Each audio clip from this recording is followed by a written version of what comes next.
चलिए, इस वीडियो में हम बात करने वाले हैं, यदि आप साइंस स्ट्रीम लेते हैं तो आपको क्या-क्या विषय पढ़ने को मिलेगा और उसमें एक विषय होगा रसायन शास्त्र, जिसके पूरे सिलेबस को हम लोग आज चर्चा करेंगे, पूरे डिटेल में चर्चा करेंगे। आगे देखेंगे कि आपको कैसे पढ़ना चाहिए, है ना? और आपकी पढ़ाई कैसी होनी चाहिए, पूरी चर्चा करेंगे, ठीक है? तो शुरुआत करते हैं। साइंस स्ट्रीम में अगर आप लेते हैं तो आप मैथ्स या बायोलॉजी ऐसा 2 सब्जेक्ट चूज़ करते हैं, है ना?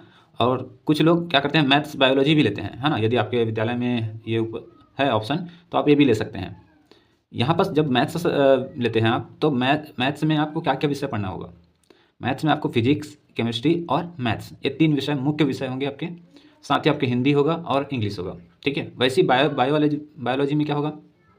फिजिक्स होगा, केमिस्ट्री होगा और बायोलॉजी होगा, ठीक है? सिर्फ बायोलॉजी यहाँ पर चेंज होगा, यहाँ मैथ्स है और यहाँ बायोलॉजी है, ठीक है?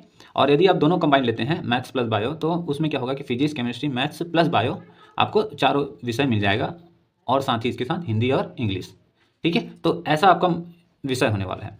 अब देखिए, यहाँ भी केमिस्ट्री है, यहाँ भी केमिस्ट्री है, यहाँ भी केमिस्ट्री है। तो हम लोग अब केमिस्ट्री को देखते हैं, सिलेबस को, है ना? ये है केमिस्ट्री का सिलेबस। आपके ये नया सिलेबस है 2025-26 वाला। इसमें देखिएगा तो इसमें टोटल 9 यूनिट है ना? आप जानते होंगे तो केमिस्ट्री जो होती है, रसायन शास्त्र होते हैं, उसको 3 भाग में बांटा जाता है। एक होता है अकार्बनिक रसायन, दूसरा होता है भौतिक रसायन, तीसरा होता है कार्बनिक रसायन, ठीक है? हमारे पास जो 11वीं कक्षा है उसमें कार्बनिक रसायन के 4 यूनिट हैं। अभी मैं दिखाऊंगा आपको। भौतिक रसायन के 3 यूनिट हैं और कार्बनिक रसायन के 2 यूनिट हैं, ठीक है? कार्बनिक रसायन की जो वेटेज है वो 21 अंक का आता है, भौतिक रसायन का 20 नंबर और अकार्बनिक का 29 नंबर, जो कि बहुत ज़्यादा है इन सबसे, ठीक है? चलिए, अब ये देख लेते हैं।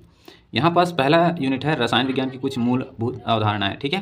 दूसरा परमाणु की संरचना, तत्वों का वर्गीकरण एवं गुणधर्म में आवर्तता, रासायनिक आबंध एवं आणविक संरचना।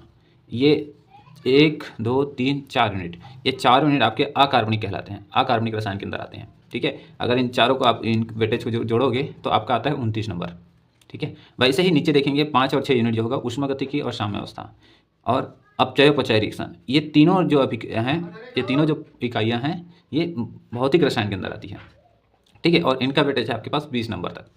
आगे देखेंगे कार्बनिक रसायन। कार्बनिक रसायन कुछ आधारभूत सिद्धांत तथा तकनीक और हाइड्रोकार्बन्स, ये 2 यूनिट हैं जो कि कार्बनिक रसायन के अंदर आते हैं। इनका वेटेज है 21 अंक, यहाँ से 11 नंबर, यहाँ से 10 नंबर, तो टोटल ये 21 नंबर आपको देके जाएगा, ठीक है? तो आप पढ़ना कहाँ से स्टार्ट करेंगे? तो पढ़ना हम लोग स्टार्ट करेंगे कार्बनिक रसायन से, है ना? ये इकाईवार विस्तृत पाठ्यक्रम है, हाँ? आपको कौन से यूनिट में कितना कितना क्या क्या चीज़ें पढ़नी है, ये आप देख सकते हैं। इसका PDF मैं आपके फर्स्ट कमेंट में डाल दूँगा, है ना? आप वहाँ से डाउनलोड कर सकते हैं या आप वेबसाइट में जाकर भी वहाँ से डाउनलोड कर सकते हैं, ठीक है? चलिए, अब आप सिलेबस तो जान गए, सिलेबस में क्या क्या पढ़ना है आपको ये पता है ना? तो यहाँ पास आज से हम लोग स्टार्ट करेंगे एक वीडियो सीरीज़, जिसमें हम लोग इन सारे यूनिट्स को अच्छे से पढ़ाई करेंगे, ठीक है? बुक रीडिंग करेंगे और वो हम स्टार्ट करने वाले हैं कार्बनिक रसायन से। ये जो कार्बनिक रसायन है और ये हाइड्रोकार्बन, ये 2 यूनिट हम लोग अभी पहले कवर करेंगे। तो देख लेते हैं इन 2 यूनिट में क्या क्या पढ़ना है हमको, ठीक है? ये कार्बनिक रसायन है और इसमें सामान्य प्रस्तावना देखेंगे, उसकी परिभाषाएं आएंगी, उसके कुछ इतिहास आएंगे। उसके बाद कार्बन की 4 संयोजकताएं होती है ना? 4 संयोजकता होती है, वो कैसे होती है इसको देखेंगे। फिर कार्बनिक यौगिकों की आकृति कैसी होती है उसको देखेंगे। फिर कार्बनिक यौगिकों का संरचनात्मक निरूपण, उसके जो संरचना होते हैं उसको कैसे निरूपित करते हैं, कुछ लुईस डॉट संरचना बनाते हैं, है ना? और भी ऐसे करके 4 होते हैं, ठीक है? इसको भी देखेंगे आगे। उसके बाद कार्बनिक यौगिकों का वर्गीकरण देखेंगे कि चक्रीय, फिर, है ना? एक होता है चक्रीय, एक होता है अचक्रीय, फिर चक्रीय वाले को 2 भाग में बांटते हैं, है ना? ऐसा करके इसको भी देखेंगे। उसके बाद कार्बनिक यौगिकों का नामकरण पद्धति, जिसमें साधारण पद्धति होता है और दूसरा होता है IUPAC नामकरण पद्धति, इसको देखेंगे। फिर समवायवता देखेंगे। समवायवता 2 प्रकार की होती है, संरचनात्मक और त्रिविम समवायवता। संरचनात्मक समवायवता 6 प्रकार की होती है ना? श्रृंखला, स्थान समवायवता, क्रियात्मक समूह समवायवता, ऐसे करके। उसके बाद देखेंगे कार्बनिक अभिक्रियाओं की क्रियाविधि में मूलभूत संकल्पनाएं, जैसे कार्बनिक अभिक्रिया जानते हैं अपन लोग, है ना? प्रतिस्थापन अभिक्रिया, विलोपन अभिक्रिया, है ना? योगात्मक अभिक्रिया, ऐसे टाइप के, तो उनके क्रियाविधि को भी देखेंगे अपन। उसके बाद है कार्बनिक यौगिकों के शोधन की विधियां, यानी यदि आपके कोई दो कार्बनिक यौगिक मिले हुए हैं तो उनको आप अलग कैसे कर पाओगे, तो इसके विधियां हैं, जैसे ऊर्ध्वापातन।